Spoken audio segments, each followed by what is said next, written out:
tous, bienvenue dans Monde des Arts comme chaque jeudi. Merci d'être là, d'être fidèle. Alors, j'ai pas l'habitude de faire ça. Il y a pile un an, Monde des Arts consacré un plateau autour de l'opération Lisez-vous le Belge, puisque c'est au mois de novembre, on est d'ailleurs au milieu. Et on a décidé de la refaire, cette émission. Pourquoi ? Parce que à l'optimisme de l'an dernier succède aujourd'hui tout de même le pessimisme. L'opération Lisez-vous le Belge, soutenue par les librairies indépendantes, on va en parler, ressemble de plus en plus à un emplâtre sur une jambe de bois. Toute la filière du livre est assez inquiète. Dans son avant-projet de décret budgétaire 2024, la Fédération Wallonie-Bruxelles n'a prévu aucun nouveau moyen, pas même une simple indexation pour ses budgets dédiés à ce secteur. Les montants alloués aujourd'hui ne représentent que, tenez-vous bien, 0,4% de l'ensemble des budgets culturels. Et pourtant, on va le voir dans cette émission, l'urgence est là. Des maisons d'édition littéraire belges à bout de souffle, un tassement aussi des ventes en librairie, particulièrement pour la littérature et la bande dessinée, un régime fiscal des auteurs-autrices toujours en attente de réforme, etc., etc. Je vois déjà mes invités qui acquiescent. Bonsoir Gaëlle Charon. Bonsoir. On est ravis de vous avoir. Vous représentez les libraires indépendants. Oui. C'est quoi en gros une librairie indépendante pour qu'on comprenne bien la frontière ? Une librairie indépendante, c'est une librairie qui ne dépend pas d'une chaîne et donc qui a son libre choix. En tout cas, le choix de ce qui s'y trouve, c'est le choix de son patron. D'accord, il n'y a pas de choix imposé. De sa patronne, on va dire. Ouais. De sa patronne, bien entendu. Il y en a combien plus ou moins en Belgique ? En Belgique, il y a une grosse centaine de librairies indépendantes et nous, on a plus de 80 membres dans notre association où on défend les libraires, on les soutient de différentes manières. D'accord, vous allez nous expliquer comment vous les soutenez parce que je crois qu'ils ont besoin de soutien également. En face de vous, Frédéric Young. Bonsoir Frédéric. Bonsoir. Vous êtes déjà vu plusieurs fois dans Monde des Arts et pour cause. C'est la cause des auteurs. Oui, c'est aussi à la cause des auteurs. Vous êtes délégué général à la SCAM. Rappelez-nous ce que c'est que la SCAM. Alors la SCAM, c'est une société d'auteurs qui regroupe à peu près 3500 auteurs en Belgique dans le domaine littéraire et de la création documentaire aussi. D'accord. Olivier Weyrich est avec nous. Bonsoir Olivier. Bonsoir. Vous venez de loin. Le château. Comment ? L'Ardenne, le château. Le château, on entend ça. Les tempêtes, les pluies. Votre accent chantant. Voilà. Vous êtes directeur des éditions Weyrich. Exactement. Et on va parler un petit peu du quotidien d'un éditeur de littérature, notamment. Vous ne faites pas que ça, mais voilà, en Belgique. En face de vous, il y a un auteur. On avait envie d'un auteur. Ou une autrice. J'essaie d'avoir des autrices, mais voilà, je suis tombé sur Jacques Richard, mais ça va. Je ne peux pas faire les deux. Je veux bien faire l'auteur aujourd'hui. Vous êtes auteur, je rappelle si jamais vous passez en librairie, je rappelle le très bon La Course, qui était dans la course pour les prix Rossel, qui l'a pas eu, mais c'est pas grave. Prix Rossel, pardon ? Vous l'avez pas eu, mais c'est pas grave, ce sera pour une prochaine fois peut-être. C'est pas grave, disons que c'est pas grave. Allez, on va dire que c'est pas grave. Jacques Richard, c'est chez On Lit, autre maison d'édition dont il sera peut-être question dans cette émission. En face de vous, Philippe Goff. Bonsoir Philippe. Bonsoir. Alors vous, c'est le Pilène. Ça, c'est toujours un nom un peu mystérieux, le Pilène. Oui, c'est pas si mystérieux que ça. On représente en fait l'interprofession. Donc le Pilène, c'est le partenariat interprofessionnel du livre et de l'édition numérique, entre autres. Voilà. Et le Pilène n'est pas content, la SCAM n'est pas contente non plus. Je dirais que toute la filière est un peu... Enfin, c'est peut-être pas content, c'est inquiet, on va dire. Parce que, un petit peu comme pour les arts de la scène, maintenant, il y a des décisions qui vont tomber, des décisions importantes. Il y a une carte blanche qui a été publiée par à la fois le Pilène et la SCAM, je crois, dans le journal Le Soir. Vous demandez au gouvernement de revoir d'urgence leur projet de budget 2024. Elle a été co-signée par pas mal d'auteurs, j'ai vu. Oui, je dirais tous les noms que vous connaissez, d'auteurs, d'autrices de la Fédération Wallonie-Bruxelles et qui font rayonner notre écriture, notre littérature. Ouais. Ils sont tous là. Alors, les termes sont forts, je trouve. Vous parlez d'une nuit qui menace de tomber, allusion à la nuit des écrivains qui a lieu sur la RTBF. Une nuit qui menace de tomber sur toute la filière du livre. C'est à ce point-là. Ben oui, je pense qu'on a énormément travaillé à la sortie du Covid et pendant la crise sanitaire pour essayer de sauver cette filière, comme d'autres filières étaient très en danger. On a beaucoup travaillé, on a construit ce qui s'appelle un peu pompeusement un contrat de filière, et forcément on s'est dit, on va pouvoir développer une activité, des projets, investir et faire des partenariats avec les régions, notamment les régions bruxelloises et wallonnes, mais aussi avec les régions étrangères, Grand Est, Hauts-de-France, nos partenaires voisins. Nos voisins, Et en fait, il n'y a pas de moyens. Et on n'a même pas une indexation dans les budgets, et on n'a pas de moyens. Donc c'était des promesses un peu vides, c'est ça que vous constatez ? Je pense qu'il y a un déséquilibre structurel dans les budgets culturels de la Fédération Wallonie-Bruxelles depuis très longtemps, et qu'on vient ici d'en remettre une couche en déséquilibrant encore plus la situation. Vous confirmez, Philippe ? Oui, tout à fait. En fait, quand on dit qu'on est inquiet, on est aussi extrêmement déçu, parce qu'on avait présenté toute une série de projets dont on ne sait pas, dont on ne connaît pas finalement la suite qu'on pourra leur donner. Ah oui, mais il y a un an, vous étiez optimiste. Voilà, on était plutôt optimiste, et notamment la question du contrat de filière. Vous savez que la Fédération Wallonie-Bruxelles a lancé cette idée de contrat pour la filière du livre, qui consiste en fait à faire travailler ensemble tous les acteurs du secteur. Ouais, donc interprofessionnel, hein, c'est ça? Oui, c'est interprofessionnel. Ouais. Et on a beaucoup bossé là-dessus, si je puis dire. On était des artisans de la construction de ce contrat de filière, et on ne sait pas du tout sur quoi ça va déboucher. Ouais. On est vraiment très inquiets. Ouais, on parle d'interprofessionnel, ça veut dire qu'il y a les libraires aussi, parce qu'il faut comprendre que c'est toute une chaîne, hein. Il n'y a pas d'imprimeur ni de distributeur, oui. mais voilà, oui. Il y a tout ça. Inquiétude aussi du côté des libraires indépendants? Inquiétude aussi, oui, parce que les aides sont arrivées à bout de souffle déjà pour 2023. On ne remplit pas tous les dossiers. Donc, du coup, qu'est-ce qui va en advenir pour 2024 ? Ouais. Surtout s'il n'y a pas d'annexation, il n'y a pas d'augmentation. C'est un vrai problème en librairie, quoi. Ouais. L'éditeur, il a chaud en ce moment? Ah oui, c'est certain. Depuis le lockdown, les augmentations des coûts de papier, l'indexation, j'en passe, et d'autres, c'est compliqué. Parce que ça coûte plus cher, effectivement. Ah, de faire fabriquer un livre aujourd'hui coûte beaucoup plus cher, jusqu'au transport. Ouais. Hein, et donc, les prix du livre n'ont pas flambé pour autant. Et il faut rémunérer tous les acteurs de la chaîne. Et c'est difficile de parler d'aide, de subventions, etc., quand on est une maison d'édition, je veux dire, aux capitaux privés, indépendants. Et, oui, mais sans subventions, c'est compliqué. Bien sûr. Mais il y a des modèles qui fonctionnent très bien. Dans le cinéma, on a trouvé des solutions. Ouais. Hein, c'est aussi une industrie de cinéma. De façon importante. C'est aussi une industrie, le cinéma. Et tout à fait. Et donc, on fait la démonstration qu'on peut financer des projets. Il faut sans doute revoir la manière dont on soutient les projets ou les mettre sur les rails. On va reparler des maisons d'édition. On a un auteur ici. L'auteur, il est inquiet d'être dans ce monde un petit peu, allez, on va dire incertain quand même. Mais c'est plus que de l'inquiétude, c'est à se demander si on va pouvoir continuer. À ce point-là? Oui, à ce point-là, parfaitement à ce point-là. Je ne suis pas en train de faire dans le pathos, là, mais il me semble que, je le redirai au moment opportun, mais pour l'instant, on en arrive à se dire, si je ne peux pas être édité parce que mes éditeurs mettent, ou vont mettre, ou peut-être mettront la clé sous le paillasson, je fais quoi? Je vais en France, alors que les écrivains belges se rapatrient les uns après les autres vers des éditeurs belges. Parce que on dit, mon petit bonhomme, ça ne va plus. Il n'y a plus de suivi. Il n'y a plus de sous pour toi. Va voir un petit peu ailleurs. On revient en Belgique. Et en Belgique, rideau. On fait quoi? Vous allez au Québec ou en Suisse? Non, j'ironise évidemment. Oui, on essaye de rire un tout petit peu. On essaye de rire un peu, mais c'est pas. Non, on n'est pas bien là. 0,4% de l'ensemble ça paraît dingue en fait, de l'ensemble des budgets culturels. Donc, c'est 4 millions à peu près. 4,5 millions, ouais. Contre 100, on ne va pas créer de jalousie, mais 145 millions pour les arts de la scène quand même. Oui. Un petit peu moins que 4,5 millions. Un petit peu moins. Oui. Ça dit que c'est 4 millions 105. 4 millions 2, etc. Comment ça se fait que c'est si bas, Frédéric Yang? Vous n'êtes pas assez entendu? 12 milliars de budget de la Fédération Wallonie-Bruxelles, parce qu'il y a ça, il y a 11 milliards aidés pour l'enseignement. Bien sûr. Donc on est au-delà des virgules et tout ça. Vous êtes les parents pauvres, on peut dire ça? Alors, je pense que le fond du problème, c'est que depuis l'origine de la Fédération Wallonie-Bruxelles, un secteur du livre qui est à cheval entre la culture et le commercial est maltraité. C'est vrai dans les arts visuels aussi. Et le seul endroit où les choses ont été effectivement résolues, c'est dans l'audiovisuel, où les producteurs indépendants ne sont pas considérés comme des ennemis de la politique culturelle. Vous vous sentez ennemi de la politique culturelle? Mais je pense que quelque part, il y a un soupçon que ça a été notamment le cas quand on a essayé de discuter avec l'enseignement pour voir comment le livre pouvait pénétrer dans l'enseignement, où on nous a dit, mais il n'est pas question d'acheter des livres, c'est du commerce que vous voulez faire, vous voulez en fait qu'on vous achète vos produits. Mais non, on voulait amener des livres pour faire lire les enfants. Et donc, ce malentendu-là, il est permanent. Ça vous choque, ça, ce genre de phrase? Non, mais c'est vrai, c'est ce que le libraire vend du livre, et du coup, il est considéré comme un commerçant pur. Un marchand. Or, il joue un rôle d'animateur culturel énorme, d'éducation, de donner goût à la lecture, de faire découvrir du livre à des enfants qui n'en ont peut-être pas chez eux. Donc, il joue un vrai rôle. Et ils prennent des risques. Je voudrais qu'on voit une photo.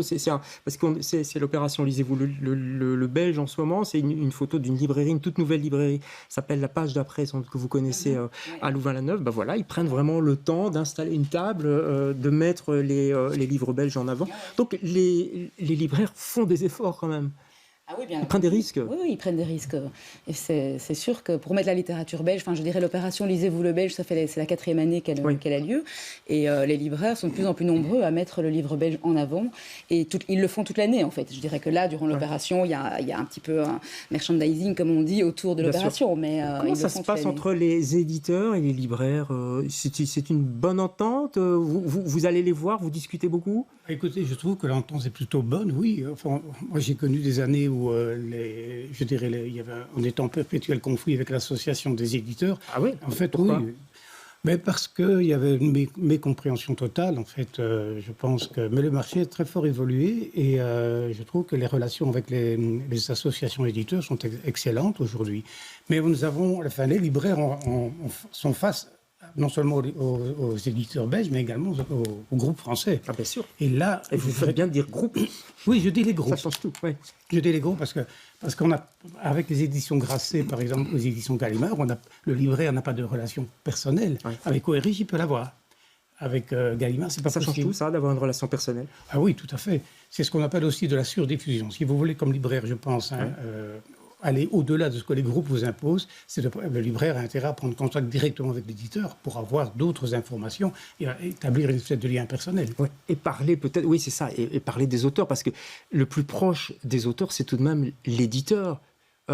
C'est votre éditeur qui est le plus proche de vous. Vous voyez ce que je veux dire, qui sait ce que vous avez en tête, quelque part, ce que vous proposez. Tout à fait. Il faut qu'il y ait un lien entre l'éditeur et l'écrivain. Enfin, pour moi, c'est tout à fait primordial. C'est un travail qui se fait à deux, en fait. Hein, je parle, je ne suis pas pour l'instant du côté du libraire, je parle du travail entre l'écrivain et l'éditeur, en dehors du travail de production du texte, disons, des révisions et tout ça. Il y a un vrai travail de confiance qui doit pouvoir se faire. L'un doit pouvoir s'appuyer sur l'autre. L'éditeur, en quelque sorte, pour parler pour le grand public, l'éditeur met sa confiance dans l'écrivain, et sa confiance, ça consiste à mettre des sous. Ouais. Et pas un petit peu, ça coûte cher faire un livre, comme l'a dit Olivier Weyrich, ça coûte très cher. Et de plus en plus cher. Avoir ne fût-ce qu'un papier un peu décent, c'est déjà tout un problème. Il y a des éditeurs désormais qui publient sur du papier 80 grammes, du papier photocopie pratiquement. C'est vrai. Non, mais je ne plaisante pas du tout là. Le risque, c'est pas d'essayer de faire du bankable, de se dire... non, précisément. Ouais. Je sais pas, Olivier Weyrich, on se dit, ça, je vais pas trop vendre, je vais plutôt éviter, je veux pas publier. Écoutez, vous êtes dans une logique, si vous faites un livre, c'est vous croyez qu'il va se vendre, vous croyez dans votre livre, vous croyez dans votre auteur. Et donc, si vous avez une maison d'édition, et d'autant plus si vous avez des employés, il y a une logique économique aussi, une logique d'équilibre et pas de survie, mais il faut aller au bout de son année, il faut programmer la suivante, ainsi de suite. Donc, il faut avoir une logique économique. Un éditeur n'est pas un banquier, mais il ne va pas investir dans un livre s'il pense qu'il ne va pas le vendre. On n'est pas au point de se tirer balle dans le pied quand même. Et puis, on ne dit pas de subvention, même si on va en parler. Et si davantage, comme au cinéma, on finançait un projet, ça veut dire qu'on le finançait dès le début. L'écriture, la collection, sa mise en place, la publicité, etc. On serait dans une autre dynamique économique et on pourrait sans doute rivaliser avec les Français. Parce qu'aujourd'hui, on est dans un rapport d'échelle qui n'est pas du tout... la même. Et d'ailleurs, on parle des prix et des concours. Avoir un livre belge ou un auteur belge qui est sélectionné pour un prix, le challenge est déjà d'être sélectionné au milieu des Français. C'est très compliqué, on en parlera peut-être en fin d'émission. Alors, des projets ont été refusés, c'est vrai que les discussions étaient bien parties, mais on parlait du rayonnement des éditeurs, on vient d'en parler. Où est-ce que ça en est? L'informatisation des librairies labellisées. Gaël, je ne sais pas, où est-ce que ça en est aussi? Il y avait plein de bonnes volontés. Oui, il y a plein de bonnes volontés, on n'y est pas. Et je dirais qu'il faudrait d'abord que les budgets actuels soient actualisés et soient indexés correctement. C'est ce que je disais tout à l'heure. Si je reparle des animations, qui est assez parlant pour le grand public, parce que les libraires organisent des activités... Pour qu'on comprenne bien, c'est par exemple des rencontres d'écrivains? Des rencontres d'écrivains, des activités avec les enfants, des lectures, des rencontres d'illustrateurs, etc. Déjà là, les budgets sont au bout. Donc c'est un problème. Et pourtant, pour le libraire, c'est un rôle qu'il aime vraiment beaucoup prendre, mais ça prend énormément de temps. C'est très énergivore. Et ça ne rapporte pas directement. Et ce n'est pas rentable. Et ce n'est pas rentable. En plus, c'est pas du commercial. Pas du tout du commercial, c'est de l'éducation. Donc là, on est vraiment dans le culturel et pas dans le commercial du tout. Tout à fait. Et pour remonter au tout début de la chaîne, pour toute l'aide à la bande dessinée, à la création de bande dessinée, il y a 300 000 euros. 300 000 euros, C'est le budget. En tout? En tout. Voilà. Pour toutes les aides à l'écriture, au développement des nouvelles bandes dessinées. Et c'est embêtant, je vais vous dire pourquoi. Parce que maintenant, les grands éditeurs internationaux, on les connaît, c'est des anciens Belges, malheureusement. Casterman, par exemple, on peut le citer. Casterman, Dupuis, Dargaud, etc. Ils sont sollicités par des Espagnols ou par des Français qui ont des aides de leur pays. Et qui donc, quelque part, sont plus intéressants. Là, il y a danger, quoi. Évidemment, bien sûr. Donc, ce qu'on appelle la bande dessinée belgo-française, elle devient beaucoup française, elle devient de moins en moins belgo. Je comprends mieux la colère des auteurs, notamment des auteurs de BD, notamment sur les réseaux sociaux. Je voudrais citer Thierry Bouhart, qui est dessinateur, auteur, vous connaissez sans doute, qui parle, lui, carrément de trahison. C'est peut-être ça que vous voulez dire aussi, une volonté même politique de précariser les auteurs. Non, je ne crois pas qu'il y ait de volonté politique de cela, mais je pense qu'il y a des mécanismes à l'intérieur du fonctionnement de la fédération qui consistent à soutenir ce qui est du parapublic avec des lieux, donc par exemple des théâtres ou des lieux de chorégraphie ou des lieux d'opéra, et que dans les secteurs comme les arts visuels ou le livre, il n'y a pas de lieu et il y a ce soupçon de vie commerciale, de dynamique commerciale qui est en contradiction avec la philosophie. Thomas Gunzik dit aussi, les auteurs, on s'en fout. Il le dit autrement, il le dit bien mieux que ça, mais en tout cas, il dit, ça m'a frappé, les auteurs ne bloqueront jamais un rond-point. Donc, c'est vrai, quel est le poids finalement des auteurs dans une discussion politique globale? Zéro, je crois, ou à peu près. À peu près zéro. D'abord, c'est pas notre tasse de thé aux auteurs. On sait pas, on n'est pas dans le volet commercial de comment dire, de la chaîne du livre. Vous vous sentez seul? Oui, d'abord, c'est ipso facto qu'on est seul, puisque le métier d'écrivain, c'est un métier solitaire. Mais aussi, je parlais tantôt du fait qu'on puisse s'appuyer sur un éditeur, mais quand le gars est en train littéralement de crever sous nos yeux, il n'y a pas d'appui, c'est tout. C'est plat comme la main, il n'y a pas d'appui. On parlait d'une réforme fiscale, à un moment donné, quand même, des droits d'auteur. Où est-ce qu'on en est? Elle aussi, elle s'est envolée. Elle est là, elle complique la vie. Elle complique la vie. Donc la réforme fiscale complique la vie. C'est la majorité MR Écolo PS qui a mis ça en place. Écolo PS, c'est le gouvernement fédéral. Donc là, c'est pas la fédération de Bruxelles, c'est le gouvernement fédéral. Mais il y a aussi la réforme de la protection sociale, qui est une opportunité extraordinaire pour nos auteurs, nos autrices et d'autres travailleurs du secteur des arts. Et là, ça bouge pas non plus. Et là, c'est le grand silence de la Fédération Wallonie-Bruxelles. On dirait que cette réforme fédérale n'est pas encore arrivée au niveau de la fédération. Quoi, parce qu'ils disent, ça concerne le fédéral, c'est pas nous, on a déjà assez de problèmes avec notre budget. En gros, peut-être. Philippe, vous vouliez intervenir? Oui, moi je voulais intervenir et rebondir sur ce que disait Frédéric quand il parle des lieux. Donc il y a des lieux physiques pour les arts de la scène, etc. Chez nous, en tout cas, même s'il y a des lieux pour les librairies, il y a, je dirais, toute la part immatérielle du travail qui n'est pas mesurable, qui finalement n'est pas financée. C'est le travail entre un éditeur et l'auteur, par exemple. Parce que l'éditeur, ça ne consiste pas uniquement à éditer un livre, à fabriquer un livre. Il y a tout un boulot en amont. Absolument. Ce que font les libraires avec les animations littéraires, par exemple, qui ne rapportent rien, on le sait, c'est un travail considérable. Et moi, c'est ce que j'appelle la part immatérielle de nos métiers. Invisibiliser. Et invisibiliser. En plus, ça coûte quelque part, ça leur apporte pas, mais ça coûte, c'est des heures supplémentaires, entre guillemets, pour parler platement. Tout à fait, je dirais. Et avec l'indexation salariale qu'on a connue, c'est assez dramatique en librairie, je dirais. Ou du moins, les libraires vont se recentrer. À un moment donné, il faut faire le tri, en fait. Si on veut garder une certaine marge, on dit, il faut peut-être faire moins de gratuit pour faire plus de rentable, et donc être plus dans sa librairie pour vendre, et peut-être moins dans les animations ou dans les rencontres de classe, des choses comme ça. Il y a combien de maisons d'édition en littérature en Belgique? Quelqu'un peut répondre? Il y a 300 maisons d'édition, disons, qui sont répertoriées officiellement. 300, ça paraît beaucoup comme ça. Il y a pas, en littérature, je ne suis pas sûr qu'il y en ait 300. Mais il y a 300 maisons d'édition répertoriées dans les associations. Alors, il y a des maisons d'édition d'Angers, on va en parler. Je voudrais quand même qu'on mette un peu d'optimisme dans cette émission. Il y a Vincent Engel, que vous connaissez tous ici, qui, dans une vidéo, explique qu'il rapatrie un petit peu ses droits qui étaient cédés en France, ses droits d'auteur, et qui lance une maison d'édition, elle s'appelle Eden.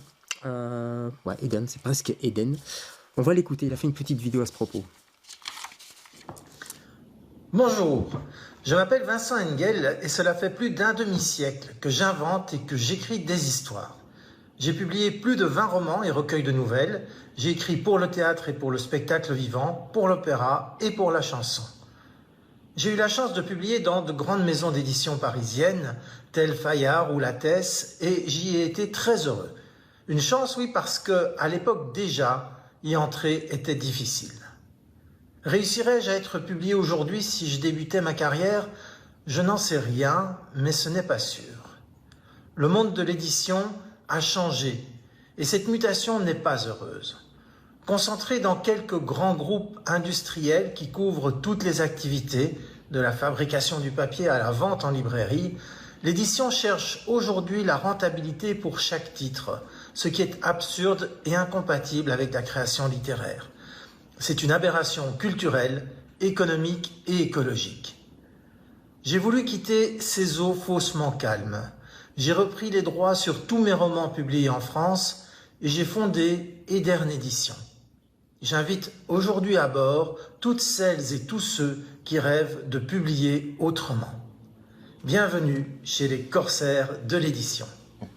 Les corsaires de l'édition, ça vous fait sourire tous les deux, non? Il y a un côté, on y va, quoi. Il n'y a pas dit pirate, quand même. Hein. Ça, c'est une bonne initiative, ça, ou je sais pas, qu'est-ce que vous en pensez? Moi, je pense que ça me fait penser à Mark Twain, hein, qui avait inventé un modèle de vente de ses ouvrages. Ouais. Qui avait révolutionné la vente aux États-Unis en son époque, et il était devenu extrêmement puissant en vendant ses propres ouvrages comme des bibles, en fait.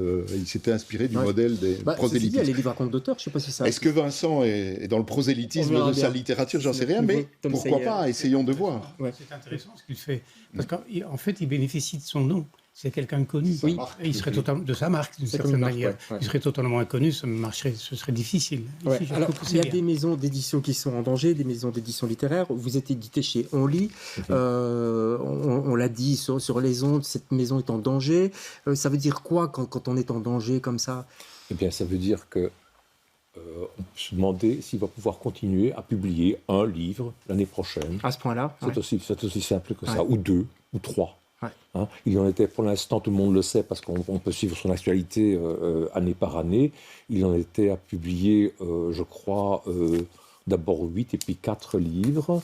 Il y a une contradiction, comme disait Frédéric Young là tout de suite, c'est qu'on lui demande de ne pas se comporter comme un commercial, mais on lui demande aussi en même temps, c'est une double contrainte, hein, on lui demande en même temps pour pouvoir le subsidier, d'avoir du chiffre. Ah oui, c'est ça. Ouais. Mais ça, on est dans le délire. Hein, on est dans la double contrainte au sens psychanalytique du terme. On lui souhaite bonne chance en tout cas. Je voulais signaler aussi les impressions nouvelles de Benoît Peters. Hein. Vous connaissez tous Benoît ici. Il est aussi très inquiet. J'ai eu au téléphone. Lui, pour l'instant, il met de sa poche en fait. Donc il est bénévole, il met de sa poche lui-même pour essayer de sauver. Il n'y a pas que lui. Hein. Il n'y a pas que lui. Hein. Il paye les auteurs, évidemment, bien sûr, et les autrices. Il paye bien sûr le personnel administratif. Mais c'est compliqué. C'est compliqué aussi chez Weyrich. Oui, tout à fait. C'est compliqué, et la maison d'édition fonctionne parce qu'on s'est diversifié. On fait du roman policier, on fait de l'histoire militaire, on fait de l'Afrique, etc. C'est obligé ça, Olivier? Oui. Enfin, j'offrais uniquement de la littérature et du roman policier. J'aurais peut-être une secrétaire, pas davantage. Ouais. Et je pense qu'il y a un vrai problème de complexe du produit culturel chez nous. Hein, où est la difficulté d'avoir une économie autour de livres et d'un produit culturel. Ouais. On arrive bien à le faire avec le cinéma, on n'arrive pas à le faire avec les livres. Ouais. Vous avez eu un prix, parce que les prix Rossel ont été remis il n'y a pas longtemps. Antoine Auter, ce qu'on salue, magnifique livre d'ailleurs, j'imagine que vous l'avez lu, mais il est publié en France chez Verdier. Vous avez eu un prix Rossel, c'est en 2020 avec Catherine Barraud, c'est ça? La confiture de mort, exactement. Oui, confiture de mort. Ça, vous avez senti une hausse quand même? Oui, tout à fait. Et puis c'est une belle expérience parce que le bénéfice d'un prix Rossel, c'est que ça rejaillit sur toute la collection, sur la maison d'édition, sur tout le travail qu'on a fait pendant des années. Ah oui, donc, on parle de vous. Exactement, ça dépasse simplement le titre. La difficulté, c'est suivre dans la logistique. Ouais. Tout à coup, il y a un appel d'air sur un titre, et quoi, les rotatives, on est au mois de décembre, elles sont déjà engorgées. C'est pas simple. Hein. Parce qu'ils préviennent trop tard. Puisqu'on parle de Catherine Barraud, qu'on salue, si elle regarde cette émission, je signale qu'elle sort Tes cendres, c'est magnifique, c'est aux éditions L'Arbre de Diane aussi. Jeune maison d'édition qu'il faut soutenir. C'est vrai qu'il faut soutenir les éditeurs et toute la filière. Vous avez un coup de cœur, vous d'ailleurs, c'est l'Esperluette, c'est ça? Vous pouvez. C'est l'autre. Ah oui, d'accord. Il y a trop de livres. Enfin, il n'y a jamais trop de livres. C'est Sylva de Sarah Grezel, évidemment. Oui, très beau. Un mot très petit texte sur une femme, comparaison des femmes et de la forêt. Ouais. Les femmes sont la forêt, sont les arbres. Hélène de Troyes, c'est chez Only. Ouais. Véronique Bergen. On peut remontrer peut-être le visuel, c'est Véronique Bergen, c'est chez Only, donc magnifique c'est important de le montrer. Ouais. Oui, voilà, vous le voyez maintenant. Ça, c'est Véronique Bergen qu'on a déjà invité à plusieurs reprises. Donato, ça c'est pour vous, Éléonore de Duve. Oui, Donato, c'est l'histoire d'une jeune femme qui raconte l'histoire de son grand-père. On va faire toute l'histoire, son grand-père, mais c'est magnifique, il faut absolument le lire. Votre coup de cœur chez Weyrich, allez, un petit Weyrich, Retour en vie. Voilà, un petit roman policier sympa. Pour Noël. Exactement. Au coin du feu. Et vous, Jacques, votre coup de cœur, rappelez-moi. Tarmac de Luc Delis, qui est un recueil de textes en prose poétique, à l'herbe qui tremble, qui est une maison franco-belgo-canadienne. D'accord, ah bah voilà, on se met ensemble, peut-être qu'on est plus fort. Pas dit par hasard. Bon, vous restez optimistes quand même tous, ici ou pas? Oui, on reste combatif. On reste combatif. Combatif. Merci à tous les 5 d'être passés. Résilients, merci d'être passés sur ce plateau. On se retrouve jeudi prochain pour un autre Monde des Arts. Bonsoir. Merci.